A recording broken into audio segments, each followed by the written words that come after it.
Living a healthy lifestyle means being prepared for all of what life throws at us. So we have to first create a good foundation of what we want to eat, sleep, drink, how we want to work out. But then we need to be prepared for all the obstacles and distractions that life throws at us. So, 9 times out of 10, once you've fully established your routine and have a plan on how you're actually going to live your healthier lifestyle, is just about the time that life throws you a curveball. So, what is your plan B? Curveballs can come in all shapes and sizes. Sometimes it's a tantrum from your kid that you didn't plan for, or deadlines at work forcing you to adjust your schedule to get it done. Maybe it's a thing that's just sitting right in front of you at your workplace that challenges your dedication to your goal. There are always going to be things outside of your control. So, what we can control is how do we respond to them. So, we need to have a plan B.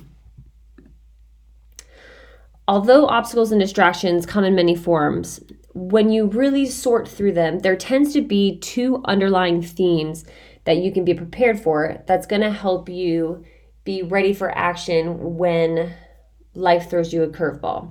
The first is a change to your schedule and routine. So much of our success is dependent on planning out our days from personal time to meal times. But when a wrench gets thrown in, whether it's at work, home, traffic, or traveling, it changes our schedules and forces us to adapt and thrive in an environment that's not our typical routine. So we need to be prepared for that.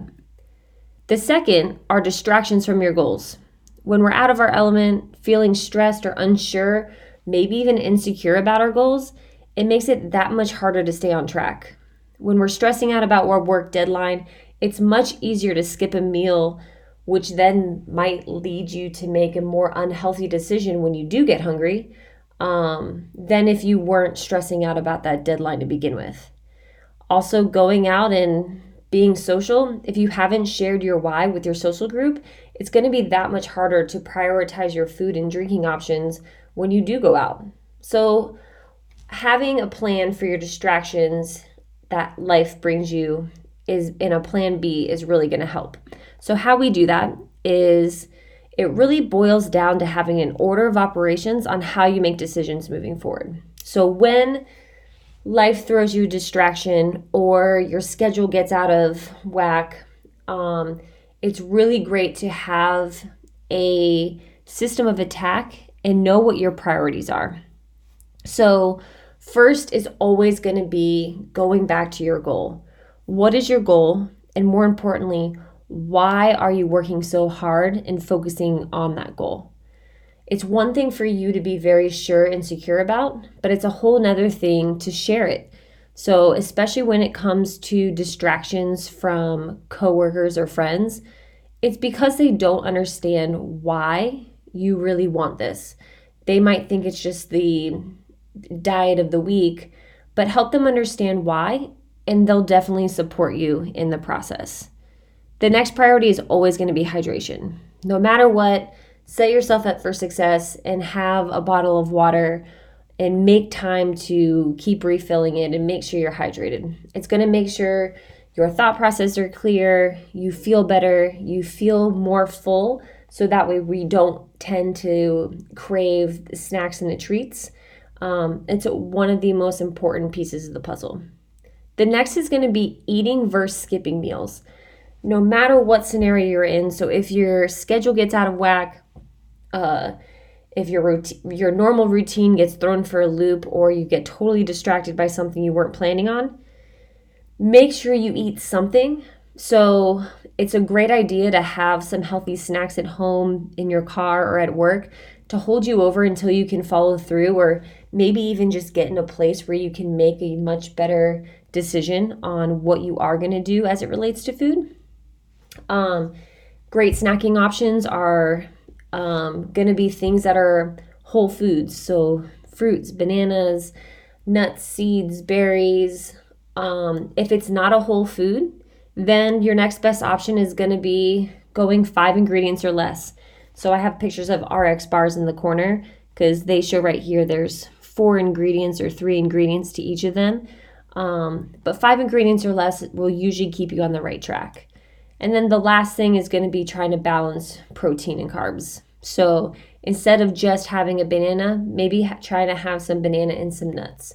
It just kind of helps balance everything out within your system and helps you feel more full and satiated versus having an insulin spike. So when we look at this list, I want you to prioritize. It doesn't mean you need to accomplish everything on this list, but I want you to start from the top. Make sure you understand what your goal is. Once you can do that, then we're going to focus on hydrating and then just eating versus skipping meals. Those are the top 3 things you can do to keep yourself successful. When you go for eating versus skipping meals, then number 4 through 6 are where you can that will help you play into what decisions you can make. But at the end of the day, most times when we feel off track, it's because we have to go to our plan B. So I want you to sit down and think about all the different ways that you have felt off track in the last week or months and see if you can find that trend. Is it a scheduling or routine thing? Or was it a distraction or maybe even a miscommunication between you and your family or friends? From there, it's much easier to make a plan. If it's a schedule thing, maybe it means that we need to readjust our schedule or we need to have options for when our schedule gets thrown for the loop. If it's a distraction or a communication, then it's time to sit down and figure out how we can better communicate our goals and stay on track. What's our game plan when we are really stressed out and someone puts a box of donuts in front of our face? What is our game plan? Do we have something in our drawer to hold us over? Do we have a conversation or a script that we feel comfortable asking that person, thank you, but do you mind putting this on Susan's desk or in the staff room? So we have options, but we need to get to the underlying root of where they're coming from so that way we can start creating our plan B. Once you have a plan B, no matter what happens, if you're in traffic or you're planning on eating, but then your kids might have thrown you for a loop, or you're traveling and you're not in your normal scenario where you typically cook food and you have to try to choose the best you can off of eating out, having a plan B and having a set of priorities will really help you stay on track and make you just feel a lot better about your decisions and your waistline moving forward in this.